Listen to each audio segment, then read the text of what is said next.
Hello, and welcome back to MS&Me, my story.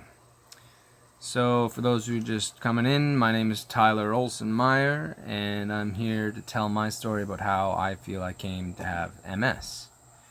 If you watched my first video, great, and if not, let's continue on, and here's how I feel I became to have and get diagnosed with MS.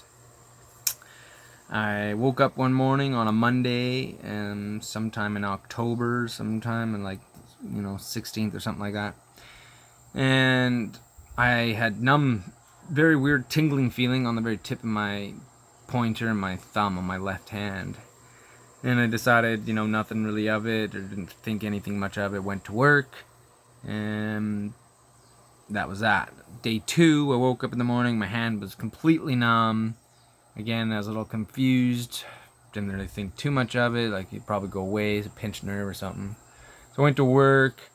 Now that it didn't really go away, it was kind of like spreading a little bit. And so I decided to go to a walk-in clinic. And the walk-in clinic, the young woman was just like, it's probably a pinched nerve. Just relax and try not to pick up anything too heavy with that arm and yada yada. It's like, okay, I work at a heavy-duty mechanic shop, so I'll do my best to not lift anything heavy.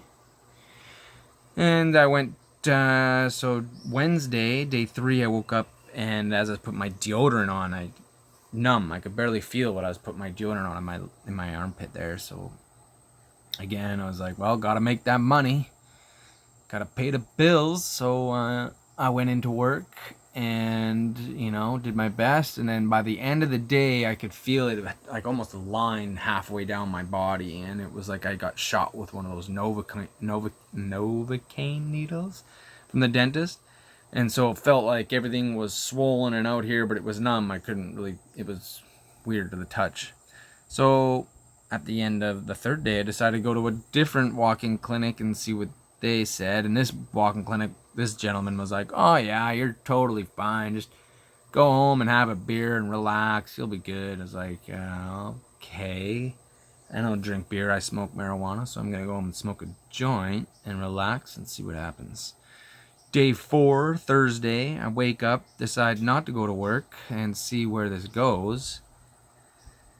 A little confused, to be honest. Probably a little bit worried and not trying to admit that I was worried in my own brain, but just wanted to see what was happening. And by 2 p.m. in the afternoon, my numb feeling had spread all the way down to my big toe, and so whole leg, my all the way down to my big toe was all numb and weird, tingling. So I decided to call my grandpa, my mom, tell them the story, and I asked for a ride down to emergency. So my grandpa got me down there, spent a bunch of hours there. They came back waiting. I was waiting there to get someone to see me, and no one came back. They finally came back with a card saying, here, take this card, he might call you, the specialist. I was like, okay. So I left, and I went home, and I woke up Friday morning, and I had pain everywhere. Now this pain and the tingling had spread all the way to my right side. I could barely stand up. The pain in both of my arms it was ridiculous.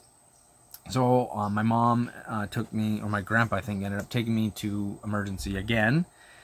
And upon going into emergency, they took, I think it was 14 vials of blood, and came back within like half an hour or so, and put me in an ambulance and rushed me to a different hospital in Calgary and to do an MRI, which then took another 6 hours or some craziness. And that is when the doctor came back saying, sorry to say that you have MS. So yeah, it was quite a shock, because my reaction was, what is MS? I honestly didn't know, of course. Us, whatever we are.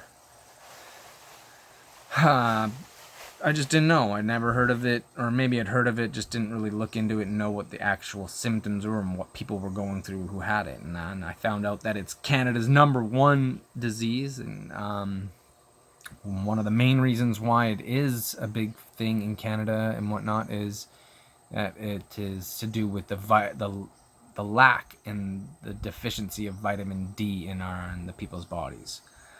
So this is running on 5 minutes. That's kind of like the quick 5 days how it happened, and then from there on I was in the hospital for another 2 weeks. Come back and we'll keep on going with the story. Love you guys. Thanks for the support. And if you have any questions, comments, or concerns, please put them down there and I will get to them as soon and best as I possibly can. Hit the subscribe, hit the bell, hit the like. Love you all and peace. Hope you're all doing well. Namaste.